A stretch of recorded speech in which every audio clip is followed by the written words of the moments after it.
Aware India is quit India channel में आपका स्वागत है।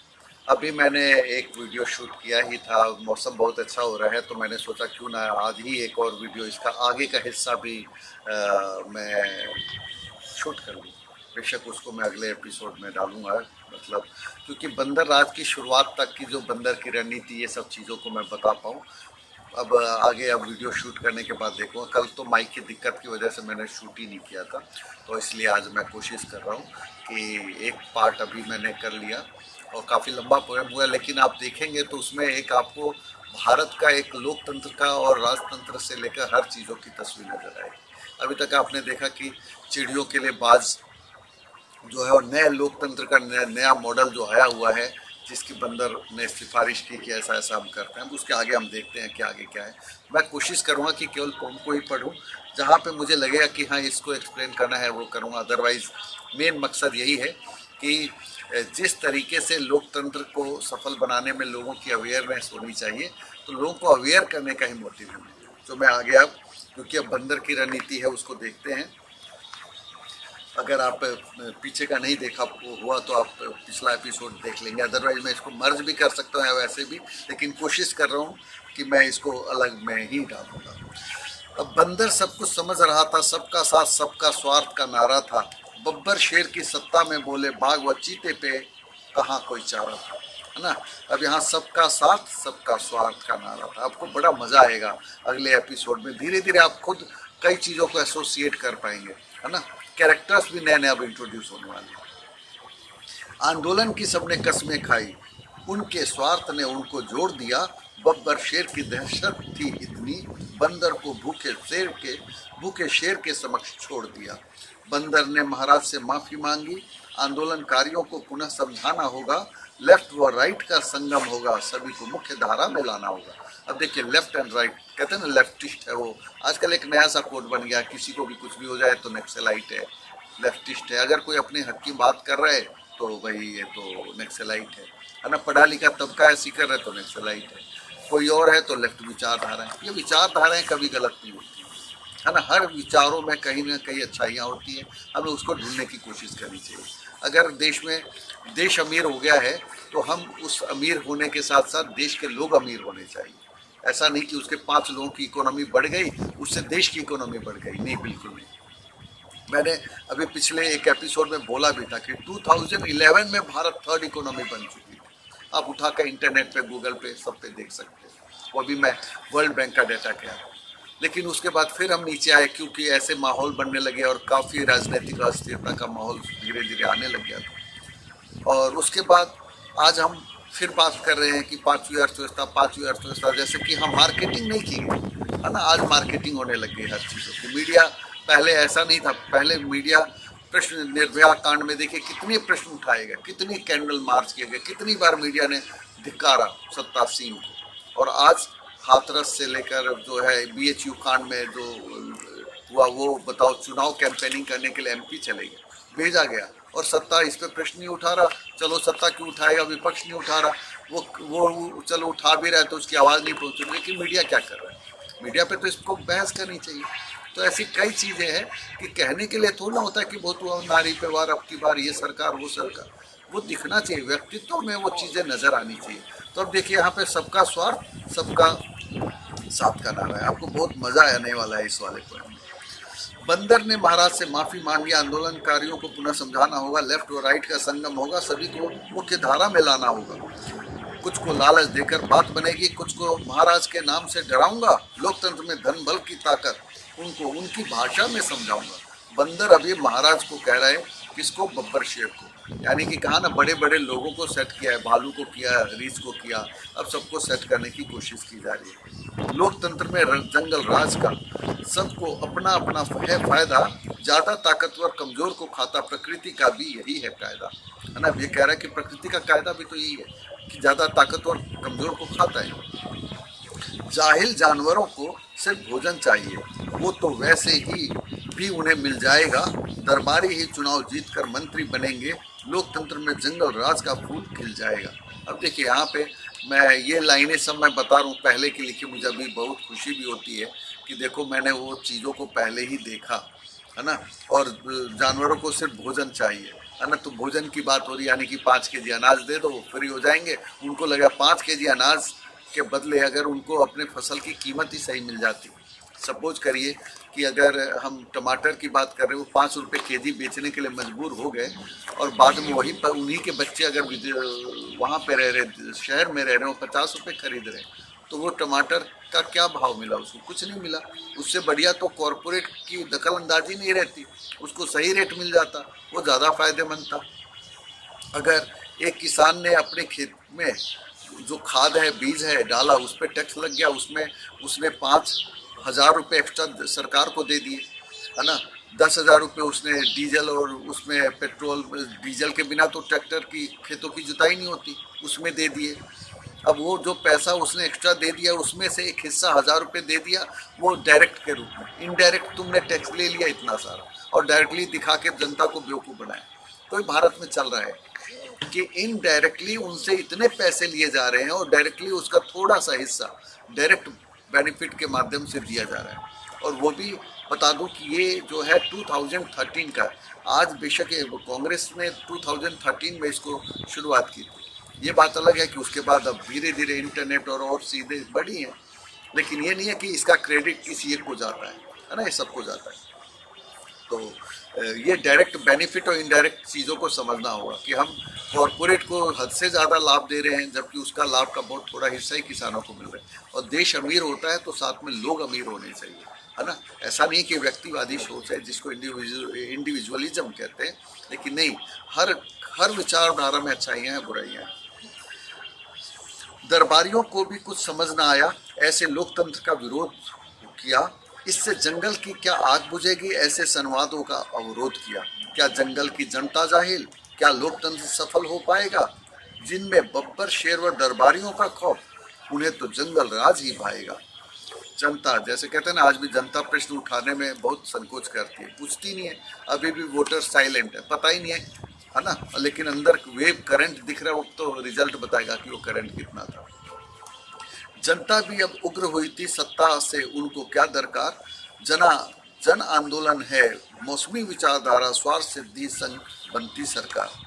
दरबारी वो ज्यादा गुस्से में थे, बड़े बड़े सपने जिन्हें दिखाए थे। बंदर, रीछ व गैंडा सबकी समझ से परे था, जिसने सत्ता परिवर्तन के नाम पे रिझाए थे, है ना।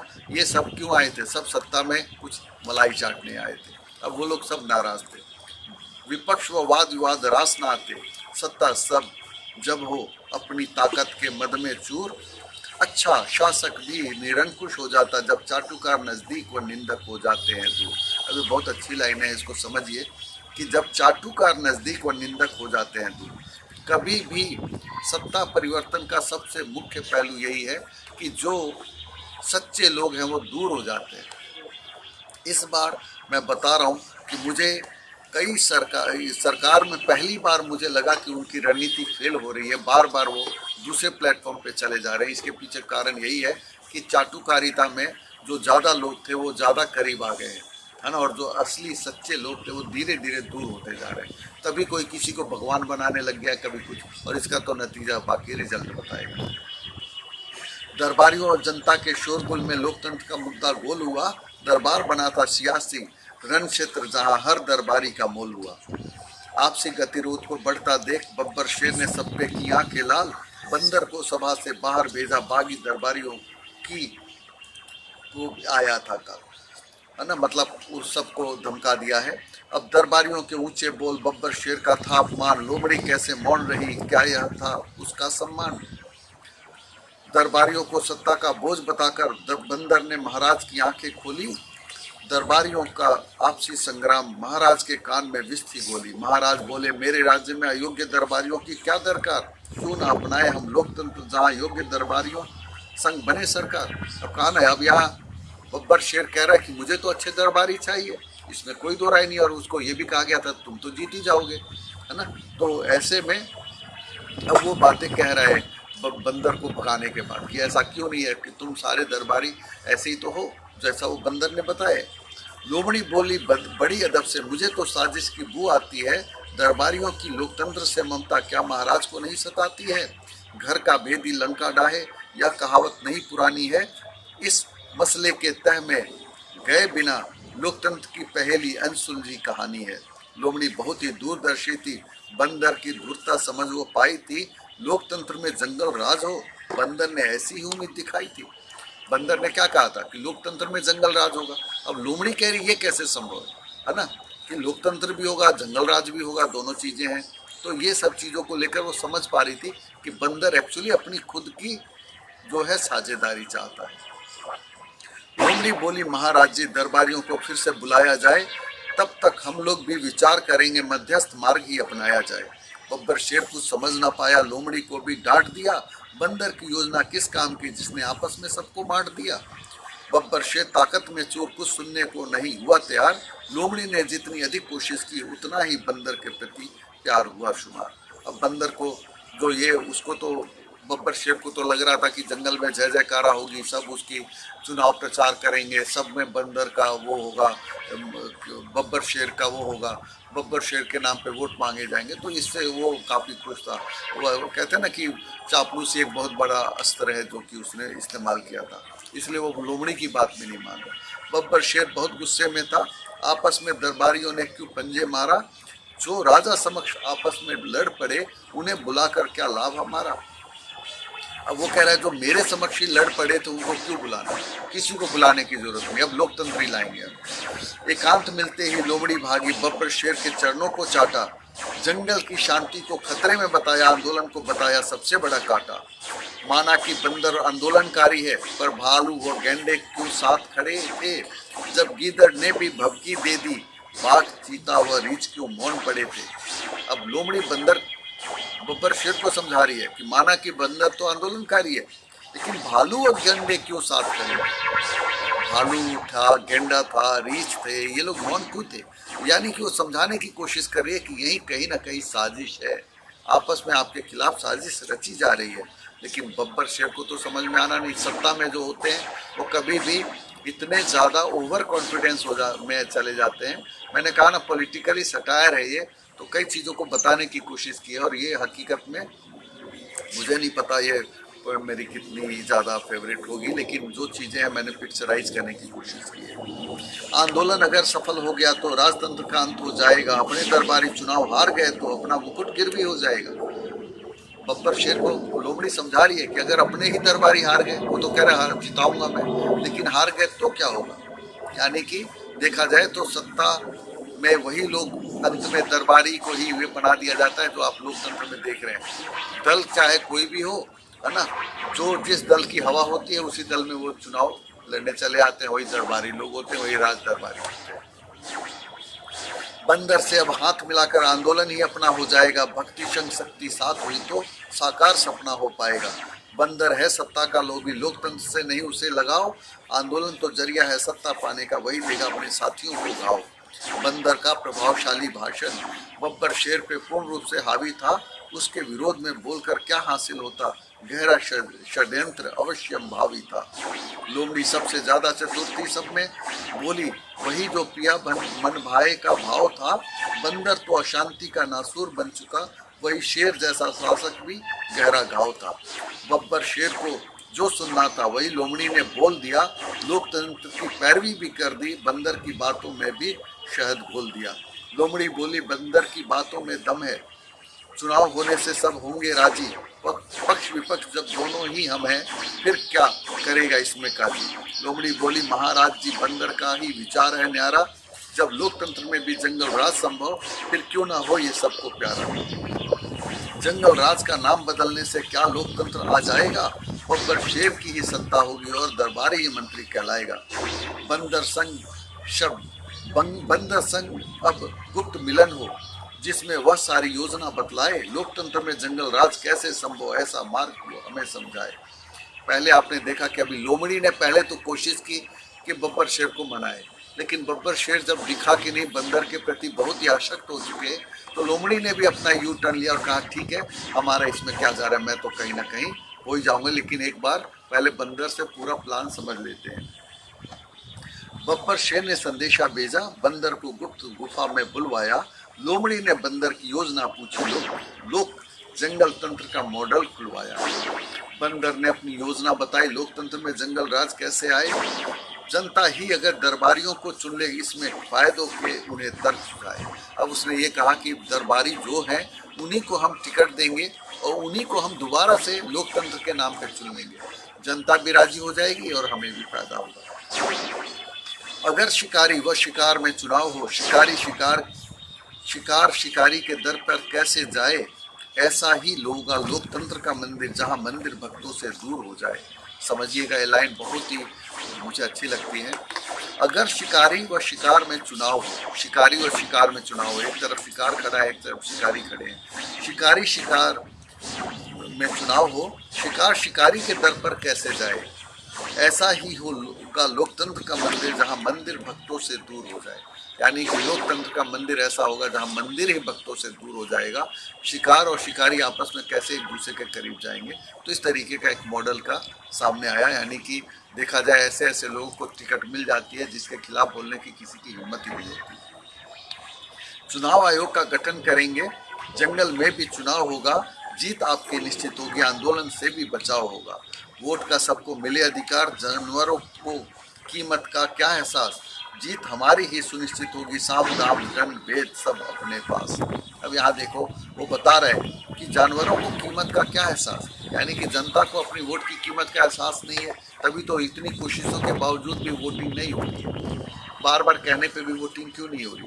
क्योंकि जनता का मन टूट चुका है। उनको लगता है आंदोलन से लेकर ये लेकर बड़े बड़े वादे करके सब अपने लिए जी रहे हैं। तो इसके पीछे नेता तो जिम्मेवार है ही, लेकिन फिर भी जनता को चाहिए कि अपने जो भी उनके विचार हैं उसके अकॉर्डिंग वो वोट करें। धन बली व बाहुबली मैदान में होंगे, इससे हमारी ताकत बढ़ जाएगी, उनके विरुद्ध भला कौन लड़ेगा, क्या चींटी पहाड़ चढ़ पाएगी। मानो बिल्ली व चूहों में होगा चुनाव, फिर निष्पक्ष होने की क्या गारंटी, जीत उसी की निश्चित होगी जो बांधेगा बिल्ली के गले में घंटी। आंदोलनकारियों में भी कुछ खास, जिनके पीछे है अच्छा जनाधार, इनको भी चुनाव में मौका मिलेगा, जिससे जंगल को मिले आधार। महाराज होंगे हम सबके महामहिम, लोकतंत्र में प्रतिदिन आपकी जय होगी, ज्यादातर दरबारी ही होंगे अपने मंत्री, अपने उम्मीदवारों की ही विजय होगी। लोकतंत्र में मिलता लोगों का साथ, दरबारी मंत्री बनकर हो राज दुलारा, लोकतंत्र के राजा की शक्ति बढ़ती, फिर सोचो राजतंत्र क्यों है हमारा। बब्बर शेर के महामहिम होते ही लोकतंत्र की खूबसूरती बढ़ जाएगी, महाराज की लोकप्रियता बढ़ेगी, जंगली जानवर जनता पढ़ पाएगी। लोमड़ी ने फिर प्रश्न उठाया, लोकतंत्र में बंदर का क्या काम होगा। लोमड़ी भी अभी मुख्य सलाहकार है, फिर उसके पद का क्या नाम होगा। बंदर बोला, लोकतंत्र का ऐलान होते साथियों संग महाराज का हो जाऊंगा, पद की है नहीं कोई लालसा, महाराज के प्रचार प्रसार में खो जाऊंगा। अभी बंदर दोहरी रणनीति अपना रहे हैं। न्यायालय लोकतंत्र का आधार स्तंभ है, लोमड़ी पर मुख्य न्यायाधीश का प्रभार होगा, महामहिम की मुख्य सलाहकार होगी, अन्याय के खिलाफ न्याय का भी भार होगा। अब यहाँ पे लोमड़ी की भूमिका न्यायपालिका की सौंपी है और लोमड़ी पूछ रही कि वो क्या करेगी, उसको क्या भार मिलेगा, है ना, और बब्बर शेर के लिए क्या होगा। लोमड़ी अपने पद से खुश थी, बंदर ने उसका भी मन मोह लिया, लोकतंत्र का सपना सच्चा हो रहा, किसके दिल में क्या है ये तोड़ लिया। तभी लोमड़ी ने प्रश्न पूछ लिया, मंत्रियों का प्रधान फिर कौन होगा, फिर होगा कौन। बब्बर शेर व लोमड़ी बाहर हो गए, फिर कौन सदन का होगा डॉन, है ना। लोमड़ी को लग रहा है कि आखिर चलो इनने बब्बर शेर को बाहर कर दिया, कहा महामहिम बना देते हैं, और लोमड़ी को न्यायपालिका, तो आखिर संसद का कौन होगा डॉन। बंदर का चेहरा फीका पड़ गया, इस प्रश्न का उसे नहीं था एहसास, सभी सांसद जिसका चुनाव करेंगे, जो होगा सभी सांसदों का खास। बंदर का मकसद प्रधानमंत्री बनने का आंखों की चमक से झलक आया, लोमड़ी की समझ में अब बात आई, मुफलिसी अंदाज में भी फलक छाया। बंदर अब जब होगा स्टार प्रचारक, आंदोलन का ही बोलबाला होगा, दरबारियों की जीत फिर कैसे निश्चित, उनका तो बस मुंह काला होगा। अब बंदर जब स्टार प्रचारक होगा तो आंदोलन का ही बोलबाला होगा, ये सब कह रही है। तो लोमड़ी बोली, बहुत से दरबारी अगर चुनाव जीत नहीं पाएंगे, लोकतंत्र होगा फिर किस काम का, जहां अपने ही भूखे मर जाएंगे। बंदर ने उन दरबारियों को का आश्वासन दिया जो कि महाराज के काफी खास हैं, उनके खिलाफ होंगे कच्चे उम्मीदवार जो बाघ चीते के पास है। अब देखिए, कहते हैं ना कि जो बाघ या चीते के पास हैं और कच्चे उम्मीदवार खड़े कर देंगे, हम ये सब बता देंगे ऐसे, यानी कि जिनको हमें जिताना है। तो ये सब लोकतंत्र की जो प्रथाएं हैं जो चली आ रही है। बंदर बोला मैंने दुनिया देखी, कुर्सी के करीबी कभी नहीं पछताते हैं, अगर निम्न सदन हो हार भी जाए तो उच्च सदन में मनोनीत हो जाते हैं। अब यहाँ उच्च सदन और निम्न सदन लोकसभा और राज्यसभा की बात आ गई। कहा कि उसके बाद भी अगर आपके कोई दरबारी हार गए तो हम उसको कहाँ लाएंगे, बड़े उच्च सदन में ले आएंगे, है ना। तो इस तरह की चीजें अब आई है। अपना भी एक उच्च सदन होगा, प्रथम सदन वही कहलाएगा, चुनाव हारने की चिंता किसको, वो भी उच्च सदन में जाएगा आएगा। यानी कि जो भी नेता ऐसे हैं जिनको जनता नहीं चुन रही है या वो काबिल ही नहीं है, उनको हम कहाँ करेंगे, लेकर उच्च सदन में ले आएंगे। प्रथम सदन वही कहलाएगा।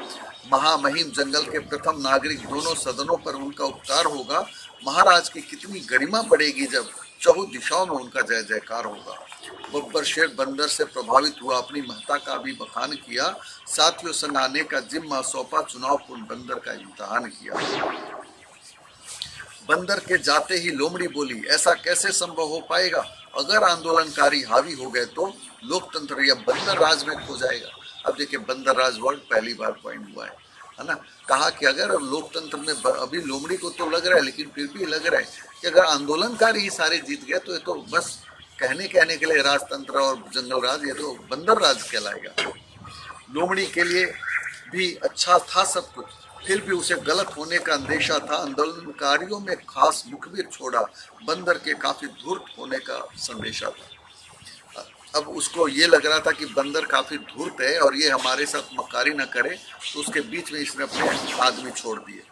लोमड़ी ने महाराज से निवेदन किया, इस पे और विचार मंथन की जरूरत है, सभी दरबारियों को मौका मिले, पता चलेगा किसका क्या मत है। बब्बर शेर का दिमाग फिर गया, महामहिम होने का था भूत सवार, विद्वानों का अक्सर अपमान हुआ, जहां भी सत्तासीन ही रहा गंवार। अब यहाँ पे देखिए, ये चीज आया है कि सत्तासीन जहाँ पे कमजोर हो, दिमाग से कम हो, वहाँ पे अक्सर क्या होता है, विद्वानों का ही अपमान होता है, उनको वो चीजें नहीं मिलती और वही उनके सत्ता खत्म होने का कारण बनते हैं, क्योंकि उनका अपमान होता है या उनको इग्नोर किया जाता है। अंत में वो क्या करते हैं कि दूसरे का साथ दे देते हैं, या साथ नहीं भी देते हैं तो मौन रहते हैं। और सबसे बड़ा तो नुकसान ये होता है कि सत्तासीन से जब विद्वान लोग साइड हो जाते हैं तो सत्तासीन गलतियां करते हैं। जैसे इस बार पहली बार मैं कह रहा हूँ कि सत्तासीन से गलतियां हो रही है चुनाव में, वो दूसरे के प्लेटफॉर्म पे लगातार बैटिंग कर रहे हैं, अपना प्लेटफॉर्म सेट करना चाह रहे हैं, वो हो ही नहीं पा रहा है ना। ये बात अलग है कि विपक्ष उसका बहुत अच्छा बेनिफिट उठा सकता था, जो नहीं उठा पा रहा। इसलिए जो है, हालांकि मैंने तो इसमें बहुत पहले 2019 में लिखी थी और बहुत सारी चीज़ें भी बात की लिखी है, तो कई चीज़ें मुझे नज़र आ रही हैं कि सत्ता में कई चीज़ें अब आने वाली हैं। झूठ की बोली लगाई जाती है, सच का भी कोई दाम नहीं, अयोग्य दरबारी ही तलवे चाटे, योग्य लोगों का ये काम नहीं, है ना। अयोग्य दरबारी ही तलवे चाटते, योग्य लोग ये काम करते नहीं। अधिकतर दरबारी गुस्से में थे, पर प्रश्न पूछने की हिम्मत किसमें, कुर्सी पर जब बहरा बैठा, बोलती नहीं वो जिल्लत जिसमें, है ना, बोलता नहीं वो जिल्लत जिसमें। कहा ना कि जब कुर्सी पर बहरा बैठा है वो सुनने को तैयार ही नहीं है। यहाँ बहरा से मतलब यह है कि कुर्सी पर अक्सर जो बैठकर लोग इग्नोर करने लग जाते हैं, तो उनको ये पिक्चराइज किया है। सत्ता का नशा नादान नहीं है, इसमें तगड़ा कोई जाम नहीं है, इससे तगड़ा कोई जाम नहीं है, कुर्सी के संगी इसका भोग करते हैं, जो सत्तासीन हो नमक हराम नहीं। अब देखिए कितनी अच्छी लाइनें हैं कि सत्ता का नशा नादान नहीं है, इसमें तगड़ा कोई जाम नहीं, है ना, इससे तगड़ा कोई जाम नहीं है। यानी कि सत्ता का नशा सबसे ज़्यादा मतलब नशा करता है, कुर्सी के संगी इसका भोग करते हैं, कुर्सी के साथ रहने वाले भी इसके साथ साथ खाते पीते हैं, जो सत्तासीन हो नमक हराम नहीं। लोमड़ी को भी क्या चिंता थी, लोकतंत्र हो या जंगल राज हो, जब हाँ में हाँ करके काम चलता हो, ना करके फिर सत्ता से क्यों नाराज। लोमड़ी ने देखा कि जब हाँ हाँ करके मेरा क्या जा रहा है, उसके ऊपर तो कोई फर्क नहीं पड़ रहा था, उसको तो लग रहा था कि अब चलो मैं तो मुझे क्या, मैं तो समझ वो सब कुछ रही थी, लेकिन उसकी बात कोई सुनने को तैयार नहीं। अब अगले दिन ही शेर ने सभा बुलाई, मौजूदा दरबार को भंग किया, लोकतंत्र की बहाली का ऐलान किया, चुनावी प्रक्रिया का नाम जंग दिया। कहा कि अब ये जंग होगा और ये फिर से काम चलेगा। चुनाव आयोग का गठन किया। फिर तेंदुए को चुनाव आयुक्त का पद मिला। बाज और चील को पर्यवेक्षक बनाए गए तो गिरे हुओं को ऊंचा सा कद मिला। तेंदुआ था बंदर, बब्बर शेर का खास, पेड़ों पर भी चढ़ जाता था। आचार संहिता भला कोई कैसे तोड़ेगा, हर क्षेत्र का भी वह ज्ञाता था, है ना। यानी कि उसको पूरा आइडिया था, सब कुछ पता था। निष्पक्ष चुनाव की तैयारी शुरू करे, आचार संहिता आज से ही आरंभ हो, सभी दरबारी अपनी योग्यता सिद्ध करे ताकि लोकतंत्र अपना मजबूत स्तंभ हो। दरबार की जगह सदन की बैठक होगी, विजयी उम्मीदवारों में से ही मंत्री होंगे, जानवरों का दिल जीतना होगा वरना हार गए तो संतरी होंगे। बब्बर शेर की बात यह सुनकर सभी दरबारी बहुत घबराए थे। भागे भागे लोमड़ी की गुफा में पहुंचे। क्या इसलिए गुप्त सभा बुलाए थे? अब बाकी दरबारियों को लग रहा है कि लोमड़ी ने अच्छा काम कर दिया। लोमड़ी और बंदर और बब्बर शेर ने गुप्त सभा बुलाई थी और किया क्या, चुनाव का ऐलान कर दिया और वो तो जीत नहीं पाएंगे, उनको ऐसा लगा। लोमड़ी बोली, मैं क्या करती, बंदर ने ऐसी पट्टी पहनाई थी, महाराज को महामहिम बनाया, अपना साथ देने की कसम खाई थी। मुझे मुख्य न्यायाधीश का लालच दिया, पर इससे क्या फर्क पड़ जाएगा, महामंत्री जब न्यायाधीश बनेगा अपनों से भी वह बिछड़ जाएगा। अब कहते हैं कि वो तो पहले भी महामंत्री थी, तो उस पर क्या फर्क पड़ जाएगा, वो तो महामंत्री जब न्यायाधीश बनेगा तो अपनों से भी वो बिछड़ जाएगा। अब तो क्योंकि अपनों से बिछड़ जाने का मतलब क्या है कि जो न्यायाधीश का पद है वो उसके लिए अपना कोई नहीं, पराया कोई नहीं, वो तो न्यूट्रल होता है। जब कोई, अब तो सिर्फ एक ही रास्ता, महाराज के चरणों में गिर जाना होगा, जीत का आशीर्वाद अब वो ही देंगे, आंदोलन से निजात फिर पाना होगा।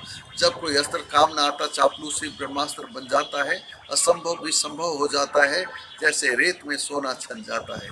करीबी दरबारियों संग लोमड़ी पहुंची, बब्बर शेर का जय जयकार किया, सारे दरबारी चरणों में लौटे, आशीर्वाद बिन उठने से इनकार किया।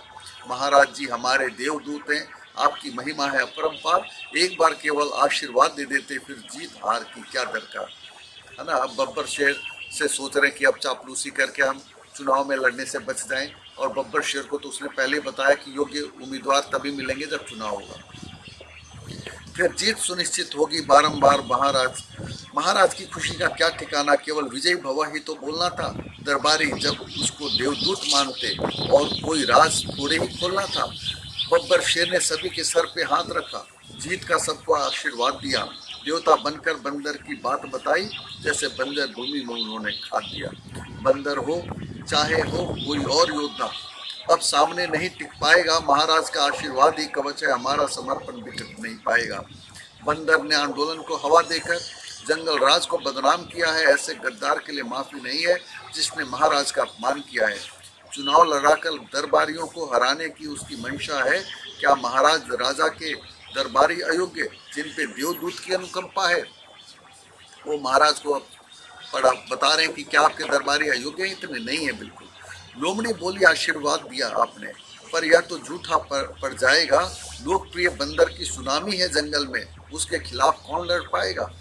दरबारीगण बोले, महामंत्री जी ऐसे तो सारा गड़बड़ हो जाएगा, अगर महाराज के भक्त हार गए तो सब अपनों का साम्राज्य कहीं खो जाएगा।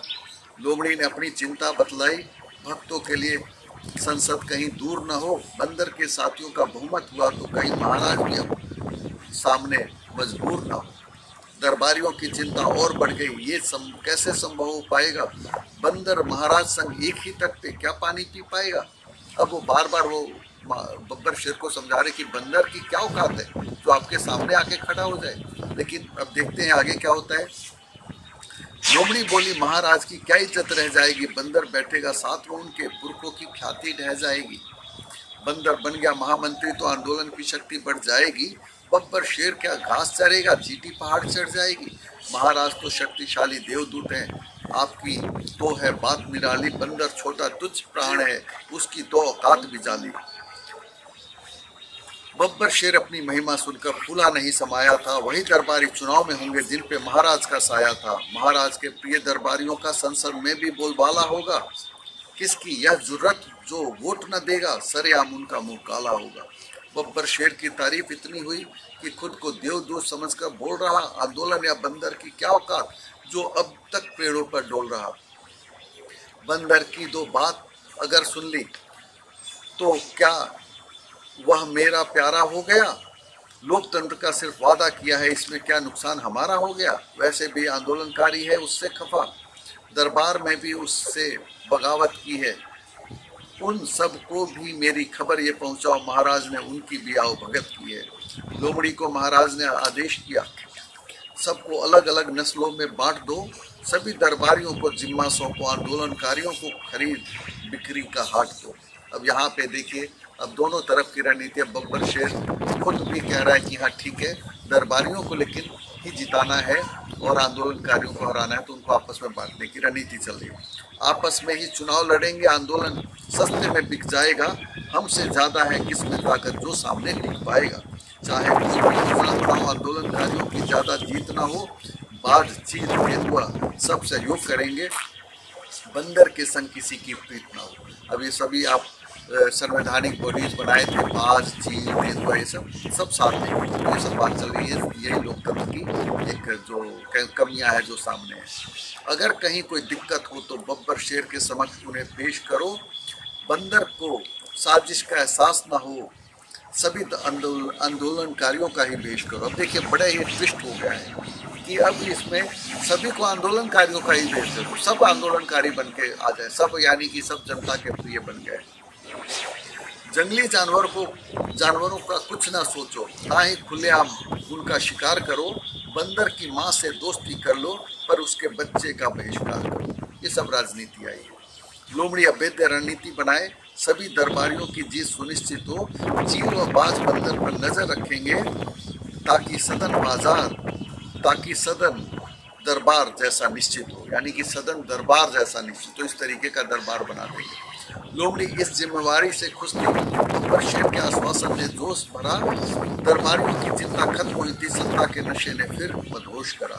लोमड़ी ने अपनी टीम बनाई, जंगल के सर्वे का उनको काम दिया, बंदर के दोस्तों की लिस्ट बनवाई, आंकड़ों के अध्ययन में सुबह से शाम किया। लोमड़ी की नजर बाघ व चीते पे थी, आंदोलनकारी बंदर से बहुत नाराज थे, बागियों को मनाना आसान नहीं था, आंदोलन में एक नहीं कई सुर थे, है ना, सब नाराज थे। एक्चुअली अभी कहा ना एडिटिंग का काम बाकी है, तो इसलिए भालू ने भोज का आयोजन किया था, मकसद सारे गिले शिके बुलाना था, आंदोलन को और भी तेज करना था, रूठे हुए साथियों को एक मंच पर बुलाना था। अब भालू ऑलरेडी मैं जो इसमें कह रहा हूँ कि बंदर के साथ उसकी सांठगांठ पहले ही हो चुकी है, यानी कि बब्बर शेर की सत्ता को हटाने में भालू का एक अहम रोल है। सभा में बंदर ने अपनी बात रखी, शेर से समझौते को जरूरत बताया, जब किसी ताकतवर से लोहा लेना हो तो दोस्त भी बलशाली बनने का मत जताया। बिना बब्बर शेर को साथ लिए लोकतंत्र नहीं हम ला पाएंगे, व्यवस्था परिवर्तन लाने की खातिर सत्ता परिवर्तन कर छा जाएंगे। आपको याद दिला दूं कि अभी बंदर के साथ आंदोलनकारियों ने साथ छोड़कर दरबार से उठकर चले आए थे। अब बंदर ने भालू के साथ मिलकर एक भोज का आयोजन किया है और आयोजन करके उसने कोशिश की है। बाहुबली संग धनबली का साथ जरूरी, क्योंकि लोहा ही लोहे को काटता है, दरबारियों से लड़ना इतना आसान नहीं, दीमक संग्रह कर ही संगी को चाटता है। बब्बर शेर के साथ होने से कुछ तो दरबारी डरकर भाग जाएंगे, चुनाव की इज्जत ही तब होगी जब जंगल के राजा पहले जाग पाएंगे। आंदोलन अभी बहुत बच्चा है, युवा जोश उसमें भरना पड़ता है, जब तक आंदोलन कामयाब न होता गधे को भी बाप कहना पड़ता है। बच्चा जब तक छोटा होता माता पिता को त्याग करना पड़ता है, बड़ा होकर चाहे वो काम न आए मोह माया का बोझ वह वहन करना पड़ता है। लोकतंत्र को लागू करने के लिए काफी समझौते करने पड़ते हैं, कीचड़ में भी फूल खिलते हैं, बसंत से पहले पत्ते झड़ते हैं। आज़ादी कभी आसानी से नहीं मिलती, लाखों रत्न शहीद हो जाते हैं, करोड़ों पत्ते झड़ने के उपरांत चिड़ियों के लिए महंत बसंत आते हैं। आंदोलन व मेहनत में कमी नहीं होती, पर सबको मुकम्मल जहां नहीं मिलता, चाहे कोई कितना भी हवा पानी दे, कीचड़ में फूल हमेशा नहीं खिलता। आंदोलन में अक्सर वीर शहीद होते, बचे हुए कायरों को सत्ता मिल जाती है, कोई विभीषण बन कुल का नाश करता है, जय चंदों के कारण जड़ें हिल जाती हैं। आंदोलन में कामयाबी तब मिलती है जब दिमाग पे भावनाएं हावी हो जाती होती हैं। नेता अक्सर दिमाग से काम लेता है, पर जनता पे भावनाएं प्रभावी होती हैं। मुद्दे चाहे छोटे हो या बड़े, अच्छे से उन्हें उठाना होता है। सत्ता पक्ष चाहे कितनी भी समझदार हो, उन्हें गलती करने के लिए उकसाना होता है। अब देखा जाए तो यही चीज़ें 2014 में हुआ है, वही चीज़ें अभी 24 में दोहराई जा रही हैं। सत्तासीन से गलतियां हो रही हैं, पहली बार हो रही है इस बार, वैसे 19 में हुई नहीं थी, हर चीज़ प्लेटफॉर्म पे था, लेकिन 14 में बहुत सारी गलतियां सत्तासीन ने की, बदले में उसका नतीजा हुआ सत्ता परिवर्तन। चाहे किसी से हाथ मिलाना पड़े, किसी को की भी चाहे बलिदानी हो, निरंकुश सियासत से भी टकरा जाते हैं, चाहे सामने कोई राजा बड़ा अभिमानी हो। सफलता हर किसी को अच्छी लगती, कटीली यात्रा किसी को दिखती नहीं, सफल लोगों के ही हम कसीदे पढ़ते, दुनिया सफलता की कहानी लिखती नहीं। बहुत अच्छी लाइनें हैं सर, मोटिवेशनल लाइनें कई बीच बीच में मैंने लिखी है। असफलता जितनी ज़्यादा कड़वी होती है, सफलता उतनी ही प्यारी लगती है। असफलता के बाद बिखर जाना जीवन की सबसे न्यारी गलती है ना। असफलता के बाद बिखर नहीं जाते, बल्कि और मजबूत होकर बाहर आते, तभी सफलता और अच्छी होती है और बनती है। बहुत मोटिवेशनल लाइनें बहुत अच्छी अच्छी लिखी है इस वाले पार्ट में। सुख की दास्तान में रखा क्या है, दुख की वेदना मधुर गीत बन जाती है, बन पाती है। ठोकर खाए बिना कब राही संभलते हैं, हार की सीढ़ी ही तो जीत तक जाती है ना। बहुत अच्छी अच्छी लाइनें मैंने कहा ना कि ये लिखी है कि हार की जो सीढ़ी है वही जीत तक जाती है, यानी कि हारने के बाद भी जीतने की कोशिश बरकरार रखनी चाहिए। अभी बंदर सबको मोटिवेट कर रहा है, उसको पता है कि उसके आंदोलनकारी सब नाराज है, क्योंकि उसने बंदर राज वहाँ पे जंगल राज को ही लोकतंत्र का नाम दे दिया है। अमृत की ख्वाहिश तो सभी को है, पर इसके साथ तो विष भी निकलता है। बब्बर शेर को तो फलदार छाया वृक्ष है, कटीले पेड़ों पे भी अमर बेल फलती है, कोई भी होगा। एक्चुअली थोड़ी अभी रिदम की कमियां हैं, उस कारण से। बब्बर शेर को मोहरा बनाना लोकतंत्र को पाने के लिए जरूरी था। सिद्धांतों से समझौता करना भी रणनीति का पूर्व निर्धारित दबाव था। वक्त के साथ चलना पड़ता है, वरना दुनिया से हम पीछे छूट जाते हैं। झुकना भी राजनीति का ही पार्ट है, जो झुकते नहीं वो अक्सर टूट जाते हैं।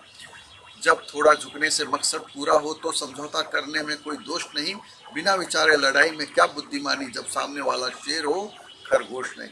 अब बंदा समझा रहा है कि मैं क्या करता, वो शेर है, खरगोश तो है नहीं कि मैं उसको कैसे भी कर लेता। चुनाव की प्रक्रिया स्पष्ट हुई है, मिल बैठकर ही संवाद सफल हुआ। आसानी से जब बात बनती दिखती तो काहे का कोई विवाद विफल हुआ। चुनाव के लिए राजी करना ही मकसद था, शेर को अपनाकर ही यह संभव हुआ।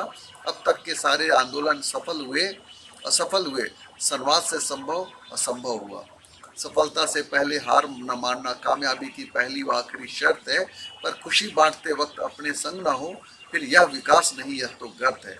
आंदोलन की जंगल को जरूरत क्या है, जब साथियों को आज़ादी की दरकार नहीं। बंदर पे पाने खोने को रखा क्या, जिसे सिर्फ अपने चाहिए सरकार नहीं। अब भावनाओं पे वार कर रहा है, कह रहा है मुझे क्या अपने चाहिए, मेरे पास है ही क्या खोने के लिए।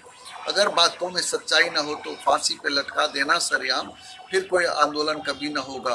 लोकतंत्र का सपना अब होगा नीलाम, है ना। बंदर की तो बार बार है कि जब भी कोई नहीं हुआ, ये नहीं हुआ तो फांसी पे लटका देना। पता है कि वो झूठ बोलने में बहुत बड़ा माहिर व्यक्ति है। या बोलते बोलते बंदर की आंखें भर आई, बस एक थैला लेकर निकल पड़ा। बंदर ने दुनिया बहुत ही थी देखी, भावनाओं संग सबको जकड़ पड़ा। अब देखिए, आंखें भर आई, ये सब चीज़ें लाइनें मैं खुद मतलब 2017, 16, 15 के आसपास के लिखी हुई लाइनें, यानी कि 2014 के चुनावी परिप्रेक्ष्य को देखकर जो रणनीति है उसके अकॉर्डिंग बहुत सारी लाइनें लिखी गई थी। तो अब आंखें भरी आई, इस बार तो नहीं आई है, लेकिन भर आई। दिमाग चलाकर बात न बनती, फिर भावनाओं पे होता प्रहार। जनता के समक्ष घड़ियाली आंसू, सुनामी में भी करते नहीं आ पार। बंदर की चाल काम कर गई, गैंडे व भालू का भी हौसला बढ़ा। स्वार्थ सिद्धि में सभी साथ जुड़े थे, उम्मीदों का जला परवान चढ़ा। गैंडे ने सबको संबोधित किया, साथियों को एक होने का नारा दिया। गैंडे ने अब संबोधित किया है, नारा दिया। भालू ने सोचने के लिए मजबूर किया और सबके समक्ष स्वादिष्ट चारा दिया। भालू ने पूरा फंडिंग की हुई है कि सबको चारा दिया ताकि आगे अब हो। बंदर के आगे या पीछे कोई नहीं, आंदोलन ही उसका परिवार है। अगर अभी भी किसी को भरोसा नहीं तो बंदर नेतृत्व छोड़ने को तैयार है। अब देखिए कितनी बड़ी बड़ी राजनीति हुई है, है ना। और ये सब चीज़ें मेरे पहले की लिखी हुई, मुझे आज कई बार लगता है कि मैंने कई बातें पहले ही लिख दी है ना। इतना सुनते सभी भावुक हो गए, बंदर को जाने से रोक दिया, बाघ व चीता कुछ समझ भी पाते, उनके कहने से पहले ही टोक दिया। अब आगे हम चुनावी बिगिल पे बाद में बात करेंगे। अब इतने पे मैं आज कर रहा हूँ। आपको उम्मीद है कि आपको ये पोएम मेरी बहुत पसंद आई होगी, और आपसे उम्मीद है आप इसमें कमेंट करें अपने सही सही चीज़ें, ताकि मैं पब्लिश कराने से पहले इसको और अच्छा करूँ। Thank you.